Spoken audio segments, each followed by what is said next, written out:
Olá a todos, bem-vindos a mais um episódio do Porque Sim. Este episódio é um episódio muito especial. Primeiro, fecha a nossa primeira temporada do Porque Sim e vamos fechar com chave de ouro. Era um convidado e é um convidado que nós, desde o início deste podcast, nós dissemos este senhor vai ter que ser o nosso último convidado da primeira temporada. Bruno Batista. Onde é que está o senhor? Este senhor. Olá aos dois. Muito obrigado pela tua presença. Não foi difícil convencerem-me, até porque temos de dizer que estou na porta ao lado. Exatamente, não é? exatamente. Foi só, ele Não estava ali assim, Bruno, tão olha, grande. Temos que ver. Bruno, bom dia. Fábio. Nós ainda não tínhamos a oportunidade de privarmos, mas e até pelo conhecimento que existe pessoal entre tu e o Pedro, já tenho uma ideia da tua pessoa e há uma admiração profissional, obviamente, até pela questão das mídias, tudo mais que nós gostamos muito. Isso pode acabar no fim deste programa, essa admiração. Não vai acabar nada.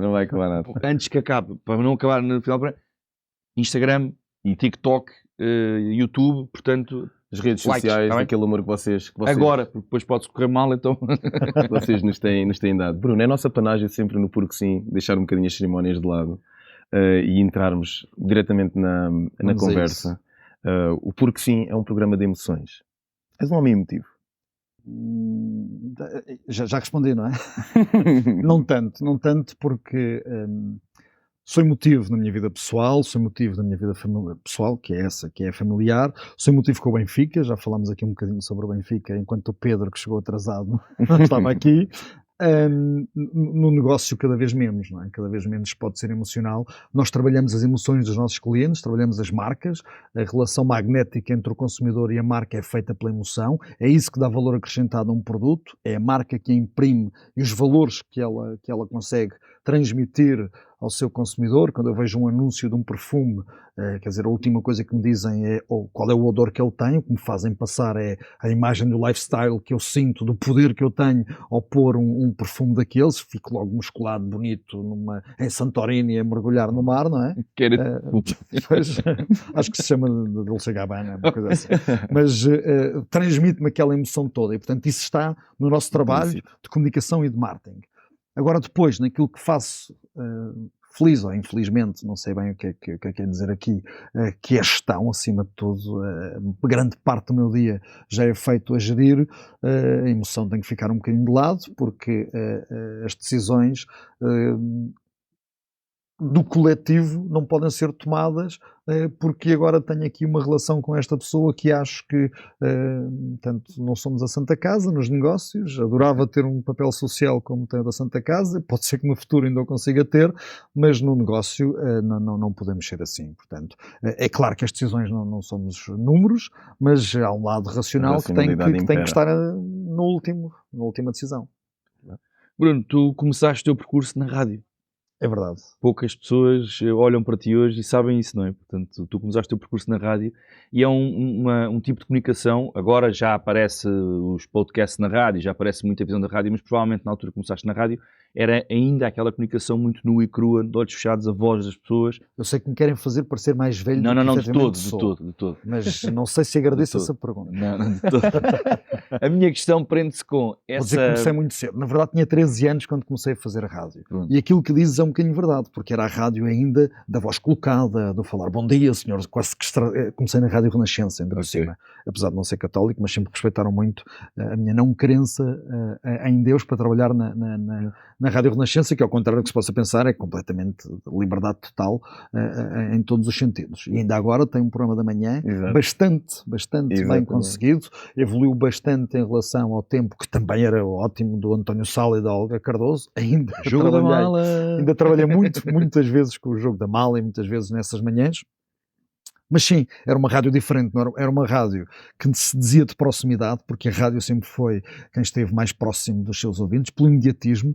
Na minha altura, hoje está completamente desatualizado o que eu vou dizer, mas na altura a escola era a rádio dá a notícia, a televisão mostra as imagens, o jornal amanhã conta a história. Isto mudou tudo, portanto, e este é o bom deste negócio onde trabalhamos, ou desta indústria da comunicação, é que ela é social e, portanto, ela evolui todos os dias, e aquilo que hoje sabemos, tenho uma frase que está está ali no meu gabinete ao lado, que é acordo todos os dias sem saber nada e vou aprendendo ao longo do dia, porque comunicação é isto mesmo. Sociologia, no fundo, todas as teorias que temos não valem de nada, porque amanhã o mercado está completamente diferente, as vontades estão completamente diferentes, mas nessa altura esse era o tipo de fazer rádio. E fiz de relatos de futebol, programas da manhã, discos pedidos e a limpeza do estúdio e essas coisas todas.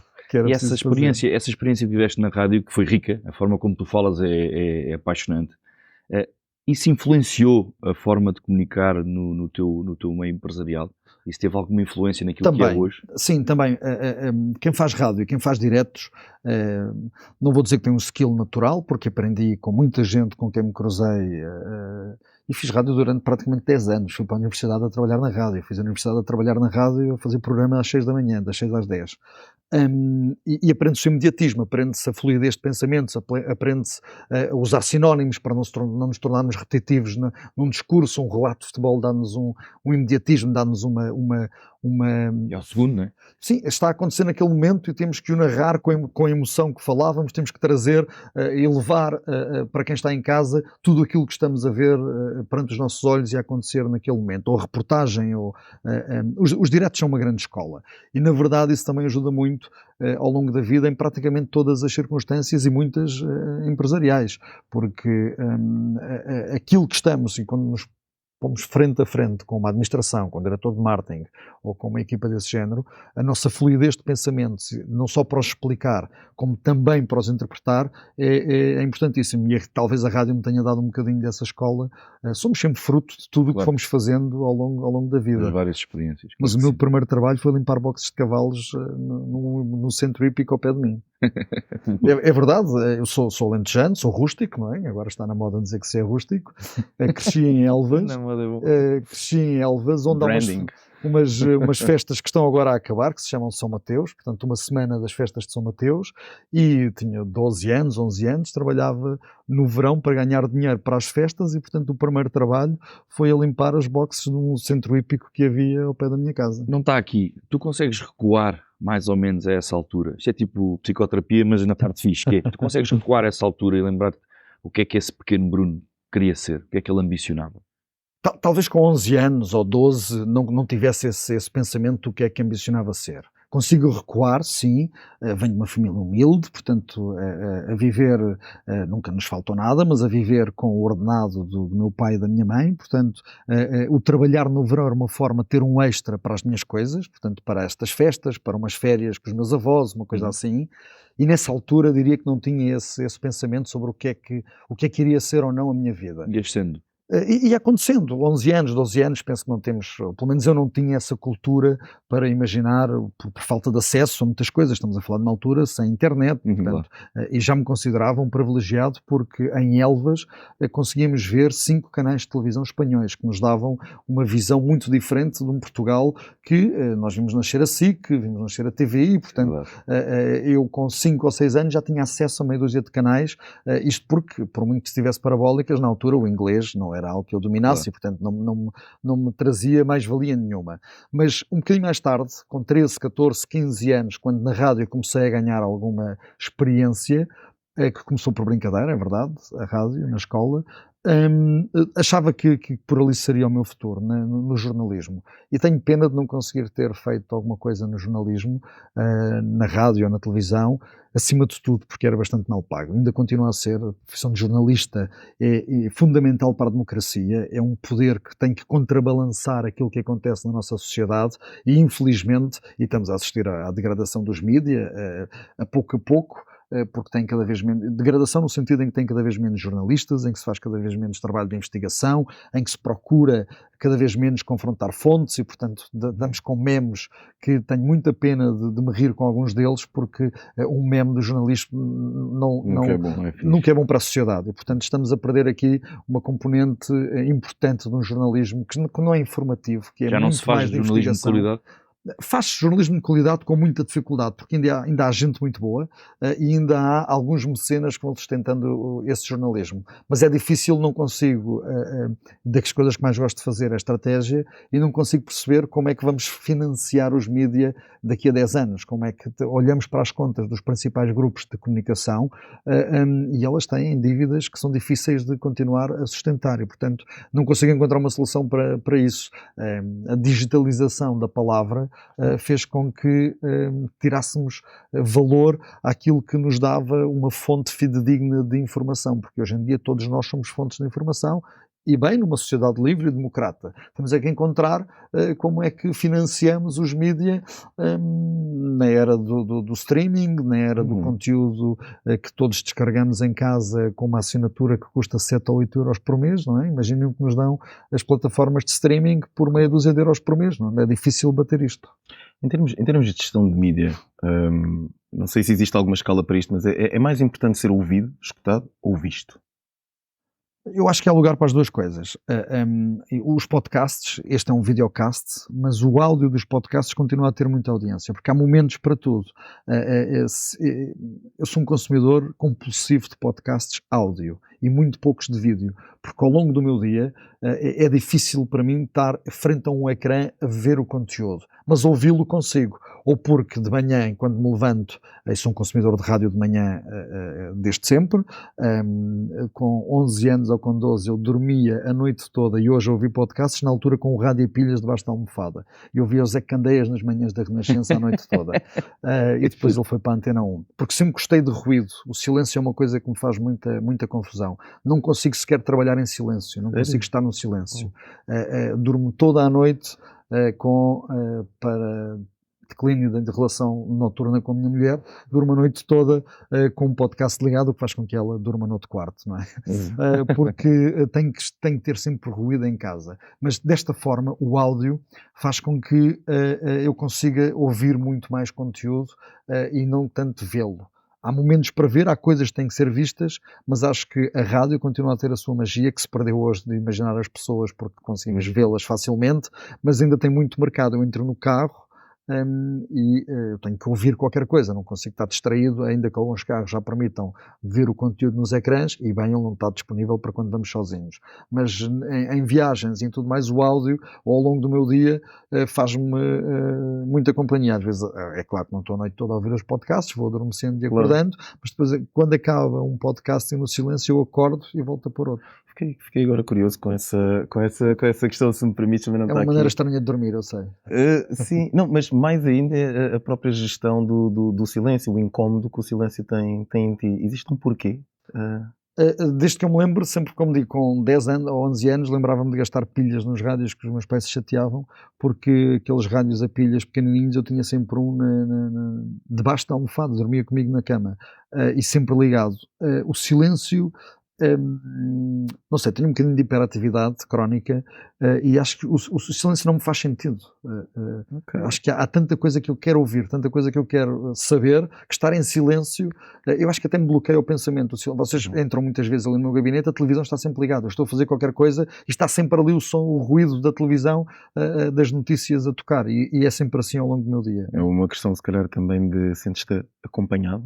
Talvez possa ser por aí, mas a verdade é que eu muitas vezes estou a fazer uma coisa e estou sempre a ouvir o que é que está e a picar o que está ali a fazer. Eu vou passear os cães e levo sempre música. Incrível. Levo sempre música cada vez menos, infelizmente. Levo cada vez mais pelo conteúdo dos podcasts. Mas lá está, o silêncio incomoda-te, o silêncio no geral. O teu silêncio tu tens de certeza.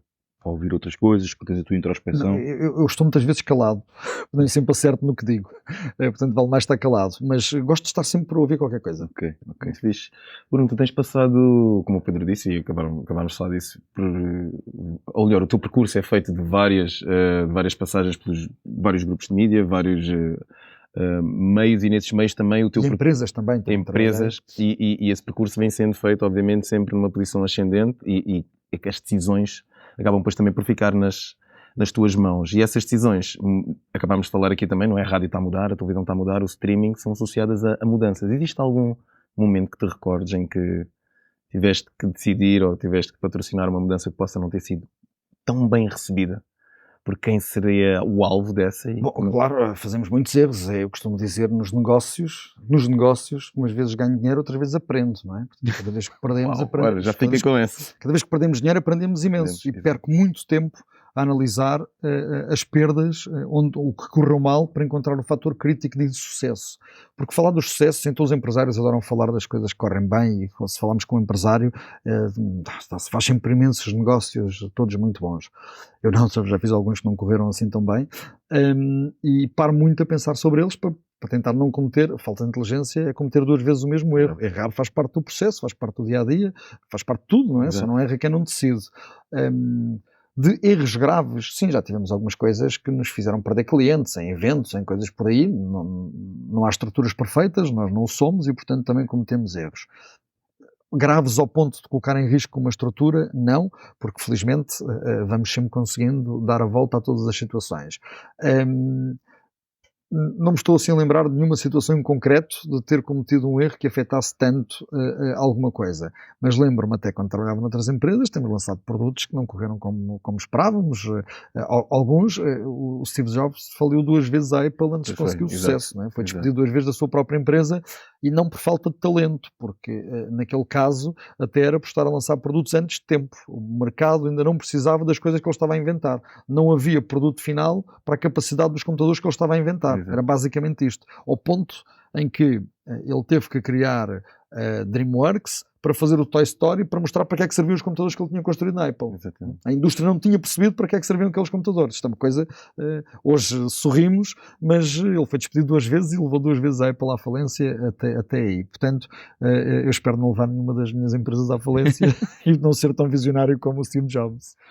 Outro tema interessante que eu tenho na tua personalidade, aliás, e a primeira vez que nós nos conhecemos, nós falámos disto, que foi a primeira vez que estivemos assim, frente a frente, foi no aniversário de 50 anos de um amigo em comum, e basicamente, quando estávamos a conversar, a dizer que era fisioterapeuta, tu falaste-me em gestão de crise, que era uma coisa que tu fazias muito nas empresas. Uma empresa, como é que se consegue preparar para uma crise ou para uma gestão de crise em termos de comunicação? Algum manual, alguma coisa que tu possas... Esse é o primeiro ponto. Normalmente analisamos a empresa, imagina uma empresa de retalho, que tem lojas, então fazemos um manual de crise para perceber o que é que pode acontecer ali. Um incêndio, uma prateleira que cai, um assalto... um roubo violento, todas as situações que podem, uma intoxicação com um produto vendido naquela loja, um produto com defeito que provocou algum... Portanto, tudo isto fica no manual de crise, onde determinamos o que é que pode ser a causa do incidente, qual será a nossa resposta e, mais do que a resposta, qual será o circuito para responder, que isto é muito importante nos momentos de crise. Muitas vezes, quem está no telefone, a telefonista, é a pessoa mais importante no momento de gestão de crise, porque sem querer podem ligar jornalistas e ela contar coisas que não era suposto ser contado, que estão a acontecer na empresa, não é? Portanto, vai desde aí até à decisão de quem é o speaker, quem fala em nome da empresa, o que é que diz, o que é que se faz.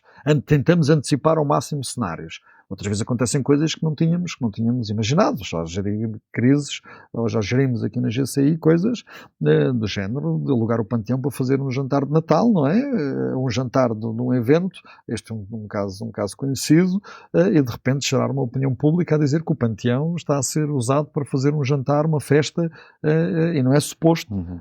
E o meu cliente tinha alugado o espaço porque o espaço estava disponível para alugar e para fazer lá jantares, não é? E já tinham acontecido imensos, mas não tinham acontecido com a dimensão pública daquele evento que estava lá a acontecer. Ou já tivemos casos de... E nesse caso do Panteão, desculpa interromper, não sei se podes partilhar algumas coisas. Nas crises não se fala muito nomeia-se o pecado, não se nomeia o pecador. Sim, não estou a perguntar quem foi, simplesmente como é que tu geres uma coisa, porque é o Panteão, não é propriamente um espaço, não um espaço normal, entre aspas. Não é? Era um espaço que estava disponível para alugar. O meu cliente não tinha feito erro nenhum porque lhe mandaram uma proposta do sítio, o preço, o catering, ele alugou e fez lá o jantar. Ponto. E o meu cliente não queria pedir desculpa por aquilo que estava a acontecer. Eu tive que explicar que, mas imaginem, isto é um sítio onde estão sepultados heróis nacionais, apesar de sim, na altura do Passos Coelho, foi o Passos Coelho, no momento depois da Troika, que tanto no Panteão, foi o governo de Passos Coelho, tanto no Panteão como noutros, a Torre de Belém também está disponível para alugar, permitiu ser alugado para eventos. E nunca ninguém reverteu aquilo. E, portanto, o meu cliente não tinha cometido erro nenhum. Exato. Zero erro. Ainda assim, a opinião pública estava a contestar muito aquilo, não era português, eu dizia-lhe que pedir desculpa não ficava mal, dizer que não tinha noção, nem sequer sou português, portanto não tinha noção exata do que era o Panteão, peço desculpa por isso, devia ter, se tivesse não fazia aqui, e acabou por ser uma declaração, não nestes termos exatos, mas a dizer que, apesar de não termos feito erro nenhum, portanto não voltaríamos a fazer lá. Acho que foi esse o tema da nossa conversa naquele dia. Foi? Foi. Eu perguntei-te o que era isso, gestão de crise, e eu acho que foi esse o exemplo que tu... Temos outros. Imaginem, durante a pandemia, quando estávamos todos em casa, em que os jornalistas estavam todos muito atentos a tudo o que acontecia, e bem, até porque o país estava paralisado, e havia um enorme consumo de televisão. Então as audiências de televisão foram as mais altas dos últimos anos, foi durante a pandemia. Nós estávamos em casa, os jornalistas estavam muito ativos e este mês estava a trabalhar muito. Há uma coisa que se chama a Página Nacional da Proteção Civil, onde todos os acidentes que acontecem são comunicados. E de repente nós tínhamos um cliente, uma central de produção de energia elétrica, isso agora é um tema difícil de explicar, mas basicamente imagina uns robôs que limpam piscinas. Então há um robô destes que de X tempo inspeciona as paredes das centrais e lhes tira, imagina, umas radiografias. É mesmo uma máquina que faz radiografias para tentar perceber se não há danos na estrutura que possam comprometer todo o processo que está a ser feito lá dentro. Uma destas máquinas, um destes robozinhos, que é uma coisa toda automatizada, explodiu. Teve um problema qualquer e explodiu. E como aquilo tem uma máquina de radiografias, todas as máquinas, sabes bem do que eu estou a falar, têm um reator nuclear. Portanto, qualquer máquina de radiologias tem um mini reator nuclear. O que quer dizer que esta pequena explosão, que não houve danos humanos, porque aquilo era completamente automatizado, não causou danos na estrutura que pudesse pôr em causa alguma coisa, a torre que estava a ser inspecionada não estava ativa, porque se ela estivesse quente o robô não podia andar lá dentro, portanto estava desligada. O que é que provocou? Enquanto tem que ser reparado para voltar a usar, mais nada. Mas na página da Proteção Civil aparece acidente nuclear neste sítio que eu estou a falar, não é? Então, escusado será dizer que passado meia hora temos a CMTV à porta, e bem, porque é o trabalho deles, está tudo certo, mas tenho um cliente a ligar-me a dizer o que é que eu faço? O que é que eu digo nisto? O que é que está aqui a acontecer? Tenho os jornalistas todos a ligarem. O cliente, que era o diretor-geral dessa empresa, o administrador, não fazia a pequena ideia da dimensão que aquilo podia ganhar público, porque não tem que fazer, quer dizer, claro, era um exercício de rotina, um exame de rotina que é feito às estruturas para garantir a segurança de toda a infraestrutura. Então de repente tenho que tentar explicar aos jornalistas que não há acidente nuclear nenhum, aquilo tem o tamanho de um aspirador de piscina. Causou... O dano daquilo é mínimo. Os danos, sim, não vai funcionar aquela torre de produção de energia, aquilo era o tubo que deitava o fumo, não vai funcionar nos próximos dias, aquilo tem que ser reparado, mas não há nenhum problema de maior. Mas também já tivemos mortes por legionela, coisas deste género, em que efetivamente é preciso dar a cara, e os líderes e os speakers das empresas têm essa missão também, não é só nos bons momentos da apresentação de resultados positivos, é também nos maus, vir dar explicações a pessoas e contar o que aconteceu. Bruno, é percebido, tu sentes que é percebida a importância de um PR, de um gestor de relações públicas e a conotação direta que tem com a reputação de um cliente pessoa ou cliente empresa? Felizmente eu acho que é cada vez mais. É uma área onde eu noto que as empresas, especialmente as multinacionais, por motivos de governance mais despertos para isto, porque trabalham em mercados, nomeadamente o americano, que é muito agressivo nesta área.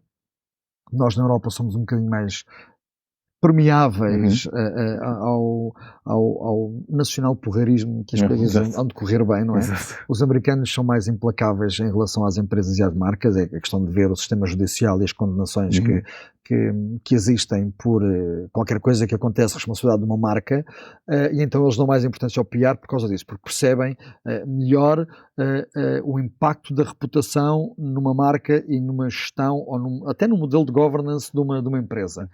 Mas felizmente eu acho que isto tem mudado muito nos últimos anos. Já se percebeu que a publicidade é uma coisa, o PR é outra, e a necessidade dos stakeholders. Em Portugal estamos a evoluir. Eu penso que será nesta legislatura que o lobby vai ser regulamentado, porque é uma coisa muito estranha, é que a nossa empresa do direito português, que paga impostos em Portugal, que não tem SGPS nenhum em lado nenhum, portanto somos 100% portugueses, possamos ir ao Parlamento Europeu reunir com comissários ou com parlamentares para fazer lobby, e lobby é a antítese da corrupção, porque o lobby é informar o decisor de uma determinada consequência ou de uma determinada função de uma indústria, de um interesse, mas é levar-lhe informação para que o decisor tome a sua decisão informado. Isto é o lobby.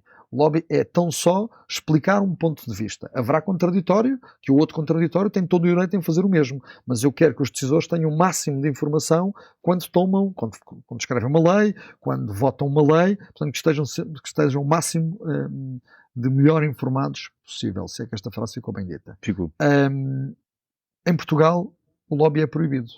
Mas uma empresa portuguesa como a nossa pode ir ao Parlamento Europeu fazer lobby, muitas vezes para projetos que acabam e têm consequência em Portugal, com recomendações que saem do Parlamento Europeu, e em Portugal não se pode dizer, é proibido fazer lobby.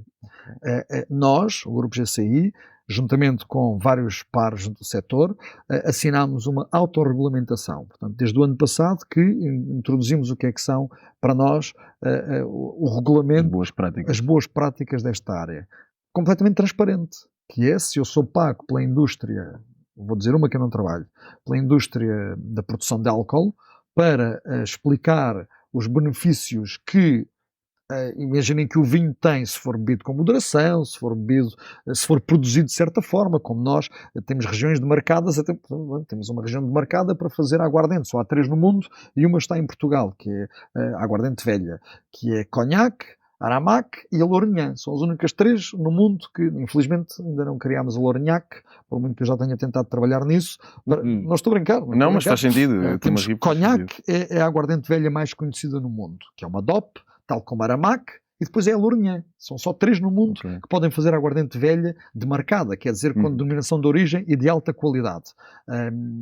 E a Lourinhã ainda não tem uma marca que seja a Lourinhac, para ser fácil de introduzir no mercado internacional e para quando chegamos aos melhores restaurantes ou garrafeiras do mundo, estar um Cognac, um Aramac e um Lourinhac, produção portuguesa de valor acrescentado. Nós fazemos muito bom produto, ainda nos falta às vezes um bocadinho de marketizar o nosso discurso, mas esse caminho também será feito. Isto para dizer, só para concluir, que imaginem que eu estou contratado pela indústria do álcool para, por exemplo, dizer sustentado, com estudos, com notoriedade científica, para poder levar um argumento destes. O que eu estou a dizer é um exemplo completo, mas para dizer que a taxa, em vez de 0,5 de álcool, até poderia ser 0,7.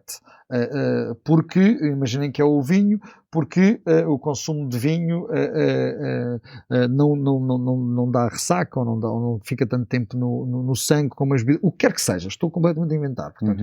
Mas o que eu vou fazer com esta informação é só chegar aos decisores e mostrar-lhes os meus estudos, o que é que eu tenho e porque é que argumentar, porque é que defendo que a lei devia ser alterada. Estou a falar de leis, mas podem ser outras coisas. Isto é só lobby, completamente transparente, visível para todos. A opinião pública sabe o que é que eu estou a fazer, sabe no que é que me sustenta e sabe que eu reuni com um determinado decisor para lhe levar esta informação. Isto é completamente o contrário da corrupção, que vai para sítios escuros, sombrios, casas de banho de centros comerciais, como temos pessoas condenadas em Portugal por trocar dinheiro em casas de banho de centros comerciais. Aqui não há nenhuma vantagem dada a ninguém, portanto nada a ver com corrupção. O que pode haver é uma contrapartida a favor do coletivo. Imaginem que eu quero instalar uma fábrica em determinado local e para isso vou causar um impacto ecológico que, este exemplo é de Sines, que implica tirar 70 metros quadrados de uma reserva natural do sudoeste alentejano, tem milhares de quilómetros. possivelmente aquele investimento faz sentido para Sines, ainda que tínhamos que abdicar 70 metros quadrados de reserva, com todo o respeito pela reserva ecológica. Mas a contrapartida que esta fábrica em empregos e até em contribuição para a sociedade pode dar, e contribuição para a sociedade local pode ser, o que é que precisam que se construa? Eu estou disposto, e isto entra no plano de negócios, a investir. É o quê? É um campo de futebol, é uma instituição social que precisa de obras, o que quer que seja. Portanto, isto não tem nada de corrupção. Porque isto é dar uma contrapartida para a sociedade, para o coletivo. Ninguém, pessoalmente, o Presidente da Câmara de Sines esteve detido 6 dias em Portugal por ter pedido uma contrapartida a favor do coletivo, que foi um subsídio de 1.500 euros para um clube de futebol da região, outro para a Santa Casa e 5.000 euros para o Festival de Músicas do Mundo. E esteve 6 dias detido em Portugal para dizer que sim, pedi isso à empresa que se instalar ali, que ia investir 1.500 milhões. E isto não tem nada de corrupção, porque isto é a favor do coletivo, mas infelizmente nem sempre é percebido desta forma. Desculpa, se o lobby fosse legal, ele não seria detido e escutado por causa disto, porque isto seria uma coisa que tinha sido do domínio público. Tentando pedir-te uma opinião pessoal, ou mesmo, eu acho que é difícil pedir-te uma opinião e não ser pessoal e ser também... Porque o profissional é uma pessoa. Exatamente, portanto não é difícil. Mas, por exemplo, eu estou a ouvir com muita atenção e estou a gostar muito daquilo que estou a ouvir. Até porque não percebo nada desta área, isto é importante para mim, que eu é só ossos e músculos, e quando começo a ouvir esta parte do corporativismo, eu fico deliciado. Tu acabaste de explicar aqui uma coisa que eu vejo em várias áreas e queria saber a tua opinião. Tu não achas que estes ideais que se estão a criar, mais fundamentalistas, bloqueiam determinado tipo de desenvolvimentos na nossa sociedade? Que hoje em dia temos de ser radicais em relação a todas as decisões, e no que falamos em 70 metros quadrados, que com todo o respeito à reserva, aquela coisa toda que és obrigado a dizer, porque até poderemos nem pensar nesses 70 metros quadrados, porque naqueles hectares todos aquilo não é nada. Não, mas tem que haver um estudo de impacto para aquilo e dizer se faz sentido tirar ou não. Mas onde eu estou a chegar é, somos obrigados a dizer... Acabaram por dizer que fazia sentido tirar. Somos obrigados a dizer esta frase, que é com todo o respeito que nós temos, são 70 metros quadrados, e tu disseste muito bem, na balança dos benefícios e do custo-benefício era um benefício enorme para Sines. Só que nós estamos numa sociedade... E vai ser que eu espero que a obra se conclua. Sem dúvida, mas nós somos obrigados a dizer isto, não é? Com todo o respeito pelos sustentamentos, não sei o quê. Porque há muito fundamentalismo associado a muita coisa que as pessoas querem notoriedade para chatear. A tua frase podia acabar só no o fundamentalismo não é bom, ponto. Certo, sem dúvida. Seja para aquilo que for. Não, claro que não. Eu acho que no meio, na moderação... Mas percebes o que eu estou a perguntar e porque é que estou a perguntar? Percebo, estou de acordo. Há um excesso de zelo que hoje temos que ter no politicamente correto para isto não dar em memes e para não dar em numa série de coisas. É a sociedade que temos. Não vale a pena opinar se acho que é de mais ou se acho que é de menos. Prefiro pensar ou prefiro exprimir algum pensamento sobre o fundamentalismo, que em nada permite que se evolua.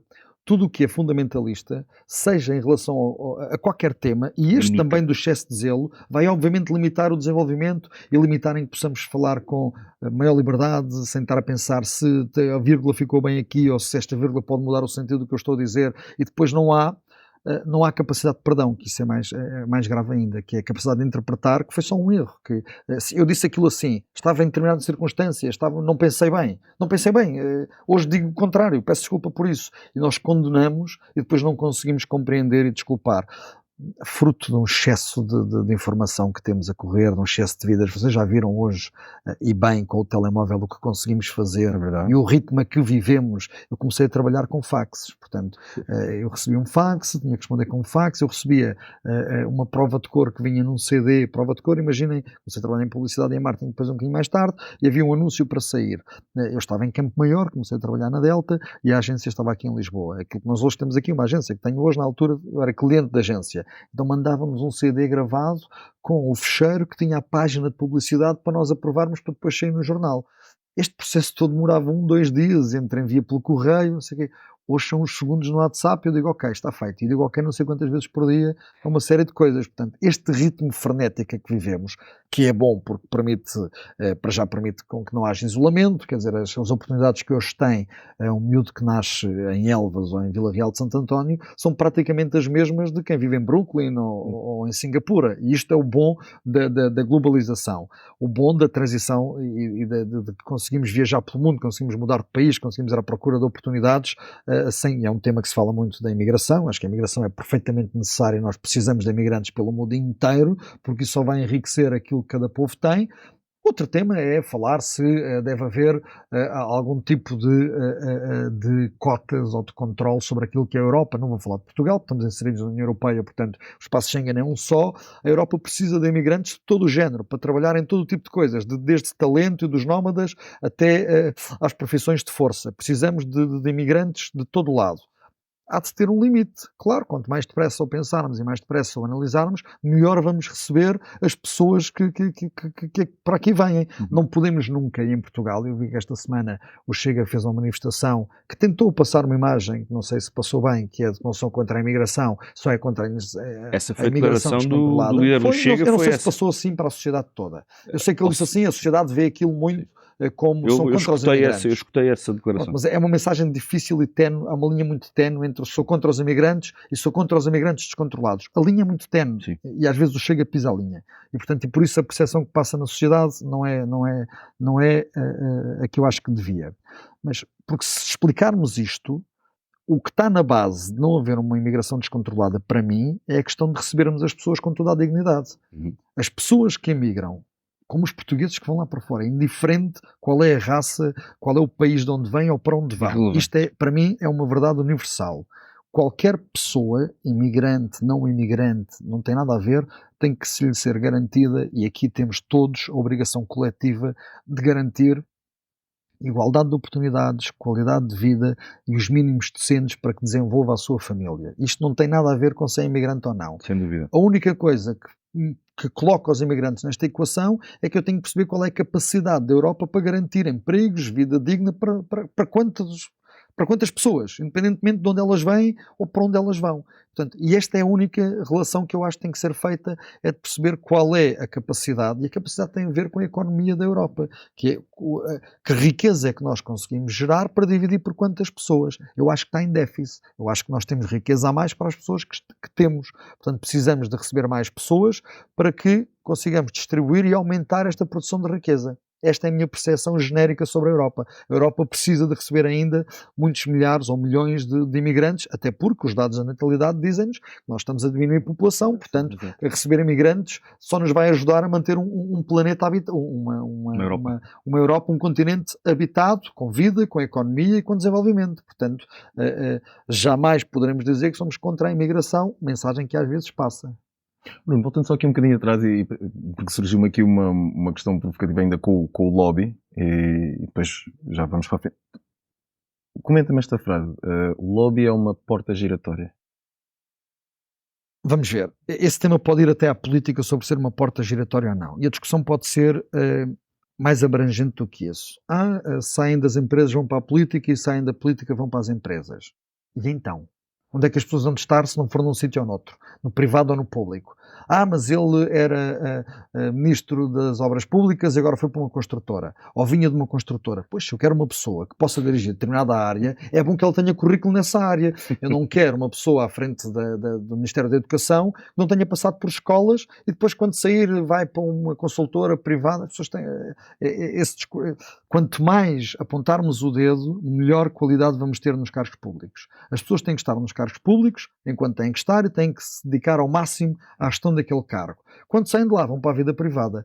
Se tomaram decisões que beneficiaram uma empresa ou outra, se depois de estarem na vida privada influenciaram com lobby um ministro ou outro, só temos que perceber se houve corrupção pelo meio, que é se houve aproveitamento pessoal, porque se não houve, eu quero políticos que sabem da pasta que estão a gerir, não quero políticos que de repente venham de ser contabilistas e vão gerir a saúde, não me faz qualquer tipo de sentido. E depois quando saem de lá, neste momento, e até conheço alguns políticos que estão com imensa dificuldade em voltar à vida privada por uma série de incompatibilidades pelas pastas que tinham, e chegam à conclusão que eu não quero mais voltar para a política, porque eu agora, então eu fui ministro, vou dar exemplos para não personalizar pessoas, mas fui ministro das obras públicas, lá está. Agora não posso trabalhar em construtoras, agora não posso trabalhar em empresas de arquitetura. Então vou fazer o quê? Eu não sou médico. Parece que é crime criar carreira, não é? Eu não sou médico, sim. Portanto, se eu quero bons políticos, até porque a política devia ser muito mais bem paga, não é? Portanto, os valores que a política paga estão ao nível de quadros médios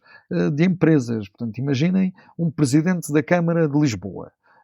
Tem um orçamento de 1,3 bilhões. Acho que este ano até 1,5. Portanto, 1.500 milhões de euros. o vencimento de um presidente da Câmara de Lisboa, eu sei que isto pode chocar muitas pessoas quando ouvem falar de ordenados, mas eu vou dar depois a comparação. Um presidente da Câmara de Lisboa ganhará 4.000, 4.500, 5.000 euros por mês. Portanto, estamos a falar que serão 60.000 euros por ano. E é responsável pela gestão de 1.500 milhões.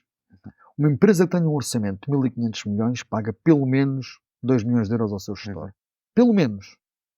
Portanto, é difícil depois crer que alguém que tem competência para gerir tanto dinheiro, e porque é preciso colocar empenho, planeamento, massa cinzenta em cima de escolher bem onde é que ponho os ovos, não é? Portanto, e depois eu pago estes ordenados na política. É muito difícil atrair talento. Ou então, eu, no meu caso, respeito bastante quem lá está, porque muitas vezes está a provocação e ainda tem que levar com o escrutínio da sua vida económica, privada. Há um filme muito engraçado que explica o lobby, mas do ponto de vista norte-americano, não sei se já viste, provavelmente já viste, com o Kevin Spacey, e que fala sobre a indústria do tabaco? Não é a indústria do tabaco, tem a indústria dos casinos e a ocupação dos terrenos dos índios, das reservas. Penso que já não me recordo da história toda, mas já passei. Que explica muito bem o que é o lobby. É um filme fascinante e acho que as pessoas deviam ver, porque muitas vezes o lobby pode favorecer determinada minoria que está a ser prejudicada por qualquer tema. Portanto, esta desmistificação do lobby tem que ser feita. O lobby é apenas e só defender um interesse às claras. Exato. É mais uma palavra maltratada? Por aquilo que... É uma palavra que não é percebida, uma palavra que não foi explicada ainda. Não foi explicada ainda. Achas que está a ser dado muito palco à demagogia? Bom, enquanto tivermos... ontem eu ouvi as últimas declarações do Trump sobre Kamala, a dizer que ela é parva. Enquanto tivermos adjetivos deste, por gente com palco e com o poder de um candidato ou de um ex-presidente dos Estados Unidos da América, a demagogia vai ser sempre fácil e na verdade, eu até compreendo as pessoas porque é que votaram Trump ou porque é que elegem outro tipo de políticos. Porque as coisas não têm corrido bem com os da velha guarda. Portanto, esta é a realidade. Portanto, é fácil. Eu não gosto nunca de desvalorizar determinado pensamento, porque acho que todos são válidos e podemos debater com argumentos e não dizer só, como o Trump disse, que a Kamala é parva. Isto não é nada, não é? Portanto, isto é demagogia pura e dura. Mas eu entendo que determinadas correntes, até que podem ser vistas na sociedade mais radicais, têm o seu fundamento e sempre que têm gente a apoiá-las ou a votar, merecem muito do meu respeito e do meu pensamento sobre o quê? Sobre o porquê que leva aquilo. E eu acho que há coisas a aproveitar em todas as correntes políticas, pensamento, quer que seja. Mas eu entendo a necessidade de mudança que a Europa toda tem sentido. O berço da Europa, do socialismo, da fraternidade do último século, talvez tenha sido a França, está prestes a virar à extrema-direita. E eu entendo o porquê. Agora, gostaria era que conseguíssemos contrariar, não é por causa da extrema-direita chegar ao poder, como o Trump chegar ao poder nos Estados Unidos, o mundo não acabou, o muro não foi construído, é demagogia, o muro não foi construído, o Trump não começou guerras, pelo contrário, é verdade. O Trump fez muito menos guerras do que o Obama. Aliás, o Biden. O Obama foi o período em que houve mais guerras a serem travadas. E eu adoro a personalidade do Obama, adoro a pessoa e o pensamento do Obama, foi um ótimo líder para o mundo, foi um mau presidente para os americanos e por isso é que a seguir roda para Trump. É uma boa gestão de comunicação que faz com que tenhamos uma imagem, isto que vocês acabaram agora de dizer, não, o Obama era brutal, e acabaste de dizer isso, houve mais guerras no tempo do Obama do que no Trump. É a comunicação que faz o... Também, Obama é carismático, é um grande comunicador. No caso do Obama, há mais fatores que fazem isto. Os Estados Unidos têm uma administração que é muito peculiar, não depende do presidente, a administração interna depende muito mais do Congresso, e portanto, e o Obama não dominava o Congresso, o próprio Obamacare foi um grande falhanço, uma expectativa muito grande para os americanos que queriam ter um plano de saúde como o Obama prometia, depois não aconteceu assim, e, portanto, uma série de coisas, o desemprego, o Obama levou ao aumento do desemprego, portanto, por coisas que muitas vezes não são controladas. Mas o cargo de presidente dos Estados Unidos é um bocadinho o cargo de presidente do mundo, não é? Portanto, e é o mais carismático, é o mais emblemático, é o que tem mais visibilidade no mundo todo. E o Obama foi um líder que inspirou muito o mundo, não tanto os americanos. As pessoas esperavam ver um Obama e lembrarem-se do Martin Luther King? Nem que seja pela cor da pele, exatamente, nem que seja pela cor da pele, essa ligação estará sempre. Messias voltou Claro, encarnado. Essa parte podes dizer tu mais coisas, já sabes que eu não posso Não, fizeste a pergunta certa. Claro que essa expectativa estaria sempre, como poderá estar na Kamala por ser a primeira mulher a assumir o cargo, portanto. Mas a expectativa e a realidade, a política usa uma expressão que é realpolitik, que é francesa e que vem exatamente de as coisas têm que acontecer assim. Portanto, independentemente do que digas para ganhar a eleição, depois há coisas que não consegues mudar, e algumas ainda bem. O Trump não fez muro nenhum, não deportou imigrantes, não aconteceu nada disso, não é? O mundo também não acabou com o Trump, mas eu percebo as razões que levam, e agora não vou falar do Trump, vou falar na Europa, que levam a Europa a querer uma mudança. Vem porque aquilo que prometemos na fundação nos últimos 50 anos na Europa foi que a qualidade de vida iria sempre melhorar, iria sempre ser uma evolução constante na qualidade de vida das pessoas. E estamos a assistir agora, nos últimos 10 anos, talvez à primeira geração, na minha opinião, que está a viver pior que os seus pais. Então estamos a ter pais frustrados, que não conseguiram dar uma melhor vida aos seus filhos, e a filhos oprimidos por terem que viver muitas vezes com a ajuda dos pais. E, portanto, isto não lhes está a permitir uma liberdade e um desenvolvimento que seria de esperar e que a Europa prometeu. Portanto, a Europa social, da qual eu concordo, das bases sociais da Europa, acho que o Estado tem que estar lá para ajudar as pessoas quando elas mais precisam, mas tem que as capacitar para elas voarem sozinhas, não tem que andar sempre com elas ao colo. Provavelmente a Europa gastou demasiado dinheiro a levar ao colo mais pessoas do que devia. E, portanto, neste momento tem um problema para gerir de não estar a cumprir com essa expectativa de evolução que prometeu à sua população. E isso está a levar a que esta semana foi uma extrema-direita chegou ao poder, mais um poder na Áustria, e, portanto, que eu também acho que não vai ser o fim do mundo da extrema-direita, também acho que não vai ser um problema como nós o projetamos eles chegarem ao poder, vai só marcar mais uma geração com determinadas mudanças, mas nós vivemos numa Europa civilizada e, portanto, não vamos andar a perseguir pessoas, não vamos pela cor da pele, pelo sexo. Que assim continue. Eu também acho que não, acho que aí é parte da demagogia, e se for, acho que então a Europa tem que tomar medidas contra esses governos, porque não me passa pela cabeça que voltemos a perseguir pessoas pelas suas opiniões, pela sua cor da pele, pela sua orientação sexual, não me passa pela cabeça regredir, sei lá, à Inquisição ou uma coisa assim. Claro. Andamos aqui uns séculos para trás. Eu estou a escutar-te com muita atenção e estou deliciado com esta entrevista, e é interessantíssimo porque apesar de no início da nossa entrevista tu teres dito que a rádio te deu uma estaleca muito grande no discurso, eu não vejo um discurso manipulado, vejo um discurso... Já não faço rádio há muitos anos também. Não, o que eu vejo é, vejo um homem que o que decide vai em frente naquilo que decide, com uma noção muito clara do que é estratégia, muito clara do que é preciso ser feito, independentemente de como é que vai ser feito, mas ao mesmo tempo vejo que é isso mesmo que tu acreditas no que estás a dizer. E a minha questão é esta: alguma vez tu almejaste, desejaste ou sonhaste em ter uma posição em que pudesses tomar decisões para o nosso país? Eu agradeço muito as tuas palavras. São verdadeiras. Acho que não estou à altura disso tudo, mas acredito que estejas a ser eu identifico-te honesto. Assim, ou reconheço-te assim. Eu já estive ligado à política. Cheguei mesmo a ser candidato à Assembleia da República de forma independente por um partido muito paramizado ao seu líder, que é das pessoas mais inteligentes com quem eu me cruzei ao longo da minha vida. É muito difícil para mim dizer o que é que vou fazer no futuro. Se gostava de contribuir para o desenvolvimento do nosso país, quem não? Já o faz. Tento fazê-lo à minha escala, mas quem não gostaria? Agora, almejar para um cargo, isso não.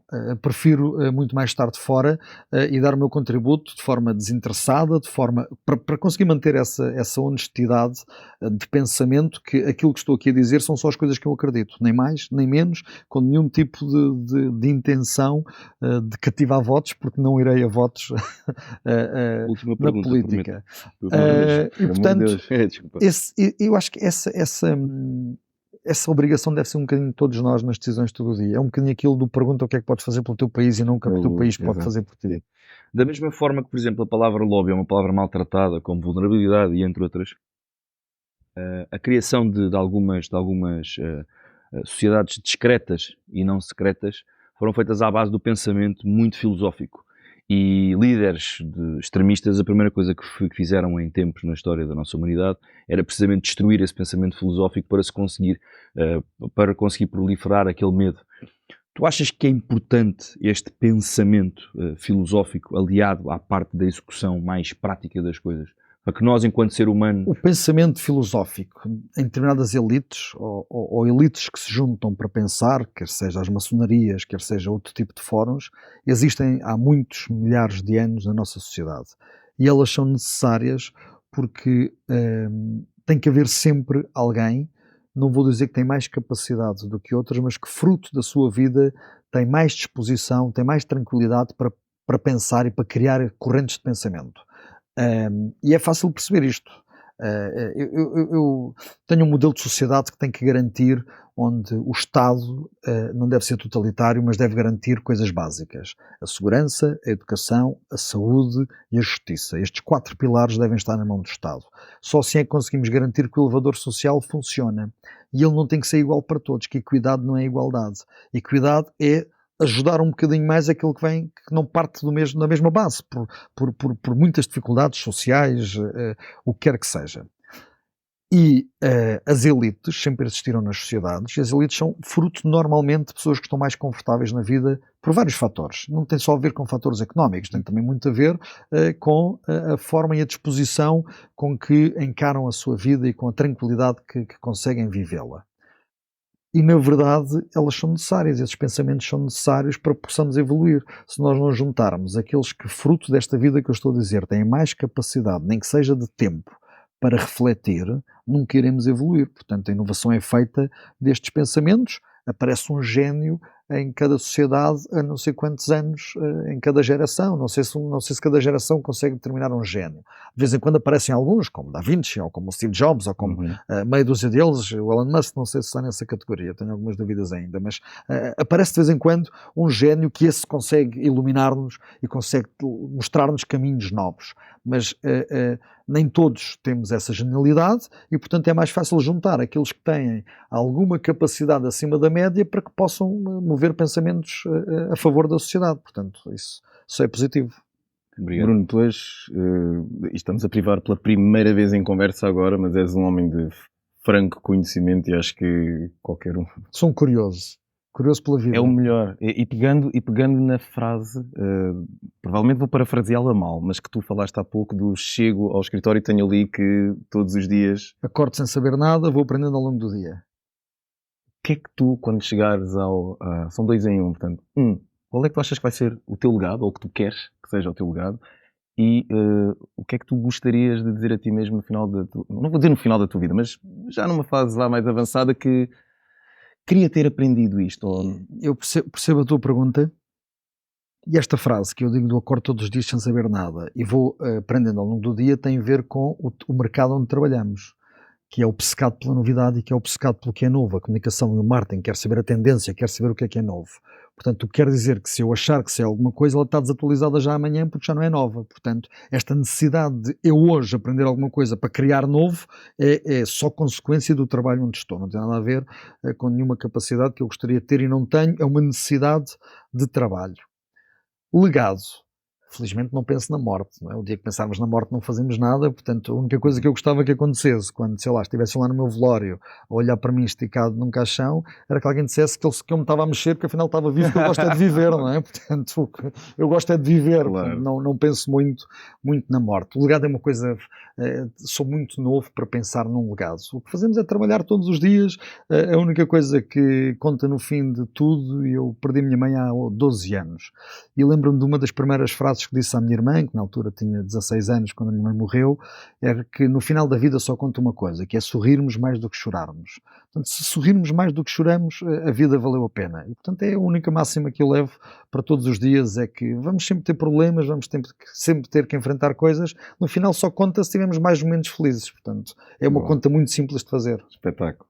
Antes de passarmos aqui para a pergunta da praxe e depois para o nosso fecho, há uma pergunta que teremos que fazer, obviamente. És o chairman da GCI, a qual eu e o Pedro agradecemos de uma forma super humilde e do fundo do coração a crença e a aposta num produto como este.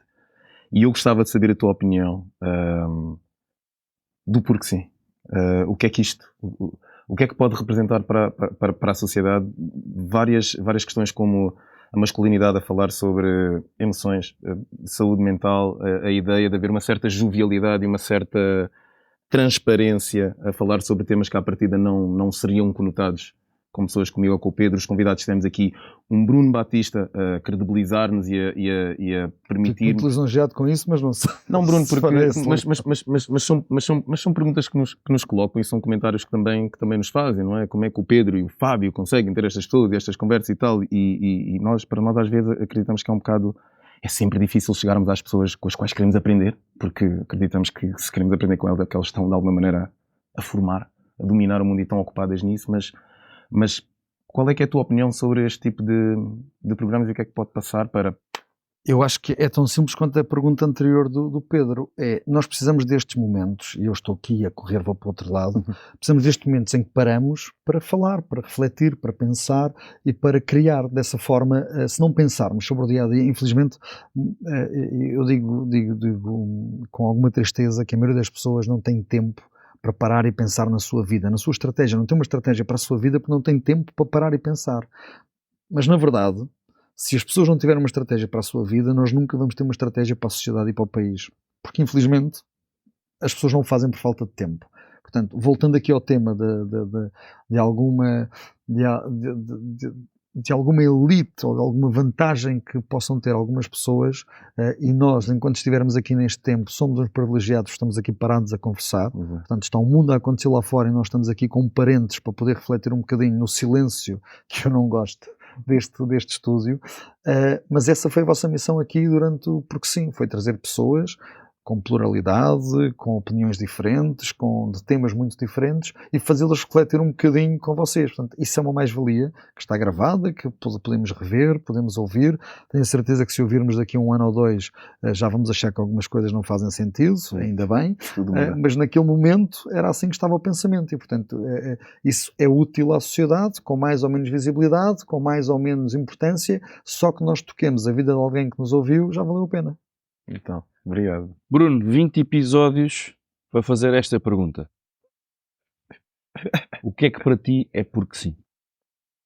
Porque sim, é todos os dias criarmos alguma coisa. Sou obcecado com o fazer, sou obcecado prefiro errar por ter feito do que ficar na ideia do que é que aconteceu ou do que é que poderia ser se eu tivesse feito. Acho que eu sou muito rápido nas decisões, sou muito rápido, não tomo as melhores decisões, tomo aquelas que naquele momento faziam sentido. Depois logo veremos. A indecisão é uma incapacidade brutal de fazer alguma coisa. Portanto, sou obcecado por criar, por fazer, por levar para a frente e depois quando lá chegarmos, logo vemos, temos de dar um passo para o lado. Eu nunca digo dou passos para trás, dou para o lado, depois logo se vê. Muito obrigado pelo teu tempo, que eu sei que é valioso, obrigado pela tua presença.